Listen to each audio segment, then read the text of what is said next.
வணக்கம், இது உங்க டிவி ஜங்ஷன். இன்னைக்கு நம்ம சேனல் நம்ம பார்க்க போறது மகுடபதி. இது வந்து கல்கியோட புக்கு. இந்த கதை வந்து சுதந்திர போராட்ட காலத்துல நடக்கிற ஒரு கதை.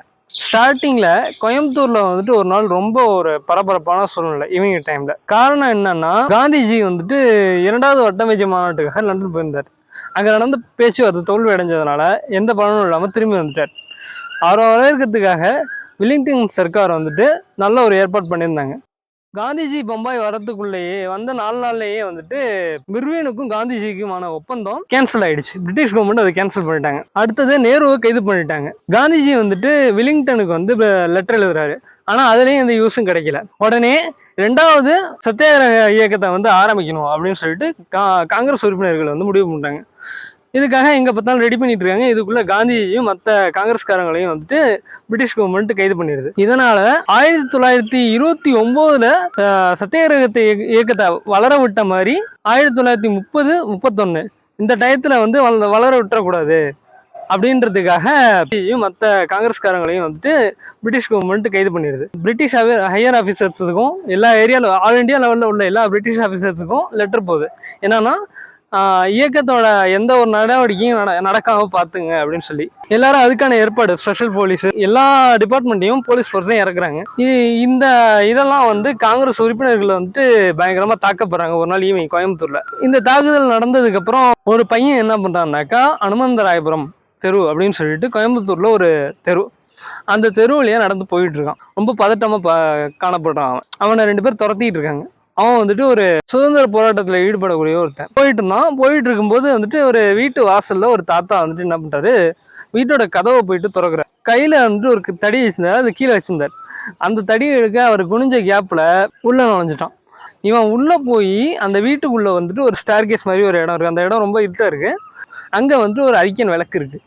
அதோட வெளிச்சத்துல எங்க ஒளிஞ்சுக்கலாம் அப்படின்னு சொல்லி பார்த்துக்கிட்டு இருக்கும் போதே வெளில இருந்த அந்த தாத்தா வீட்டுக்குள்ள வந்துட்டார். எவன்டா அவன் வீட்டுக்குள்ள நினைஞ்சது அப்படின்னு சொல்லிட்டு அந்த தாத்தா வரும்போது இந்த குரல் கேட்டவனே அவனுக்கு வந்து ஒரே ஆச்சரியம். தாத்தா நீயா அப்படின்னு சொல்லி கேட்குறான். அப்போ வந்துட்டு அந்த தாத்தாவுக்கு ஒரு ஆச்சரியம், என்ன ரொம்ப தெரிஞ்ச குரலா இருக்கே அப்படின்னு சொல்லிட்டு முகத்தை பார்க்குறாரு. இது வந்துட்டு அவருக்கு தெரிஞ்ச பையன். அந்த பையன் பேர் வந்து மகுடபதி. இந்த தாத்தா பேர் வந்துட்டு பெரியண்ணன். இவங்க 2 பேரும் இந்த கதையோட முக்கியமான ஒரு கேரக்டர்ஸ். இந்த பெரியண்ணன் வந்துட்டு மகுடபதியை பத்தி கேட்குறாரு. என்ன தம்பி இங்க வந்து நீ ஒளிஞ்சிருக்க, பிரிட்டிஷ்காரங்க வந்து காங்கிரஸ் கட்சிக்காரங்களை வந்துட்டு ரொம்ப தாக்கிட்டாங்களாமே அப்படின்னு சொல்லி அங்க நடந்ததை பத்தி விசாரிக்க இவனும் நடந்தது எல்லாத்தையும் சொல்றான். இப்போ நீ எதுக்கு தம்பி இங்க வந்திருக்க சொல்லி கேட்கும்போது இவன் வந்துட்டு அதெல்லாம் ஒண்ணும் இல்லை தாத்தா, 2 பேரும் என்னை கொல்றதுக்காக துரத்திட்டு இருக்காங்க அப்படின்னு சொல்றான் அந்த பையன். ஒன்ன யார் தம்பி நான் இருக்கும்போது குழம்பு நான் பாக்குறது அப்படின்னு சொல்லி இவர் கேட்டுட்டு, வா இன்னைக்கு 2ல 1 பாத்துருவோம் அப்படின்னு சொல்லிட்டு வீட்டை விட்டு வெளில போறாரு. அவருக்கு ஒரு தயக்கம். இன்னும் அந்த பையனோட முகத்தை பத்தி, என்ன தம்பி இந்த மாதிரி ஒரு சூழ்நிலையில வந்து இங்க வந்துட்டியே அப்படின்னு சொல்லி கேட்கிறாரு. ஏன் தாத்தா இப்ப நீ வந்து எனக்கு ஹெல்ப் பண்ணலையா அப்படின்னு சொல்லி அந்த பையன் கேட்கறான். இப்ப இந்த மாதிரி ஒரு சூழ்நிலை நான் இல்லாட்டி கண்டிப்பா வந்துட்டு அந்த 2 பேரையும் அடிச்சு விரட்டிட்டு தான் மறுவேளை பார்த்திருப்பேன். நீ இப்ப வந்துருக்கிறதா எனக்கு தர்ம சங்கடமா இருக்கு. கோச்சிக்காம நீ என்ன பண்ற, இன்னைக்கு நைட்டு மட்டும் வீட்டை விட்டு இங்க இருந்து போயிடு, வேற எங்கேயாவது போய் ஒளிஞ்சுக்க, இங்க நீ இருக்கிறது உனக்கு நல்லது கிடையாது அப்படின்னு சொல்றாரு. பேசிக்கிட்டே அந்த வீட்டுக்கு மேல வந்துட்டு ஒரு பரணி மாரி ஒண்ணு இருக்கு. அந்த இடத்த வந்து அடிக்கடி பார்த்துக்கிறாரு. இது அந்த பையனும் கவனிக்கிறான். இல்ல முடியாது, இங்க என்ன தவிர பாக்கி யாராவது இருக்காங்களா அப்படின்னு சொல்லி அந்த பையன் சந்தேகமா கேட்கறான்.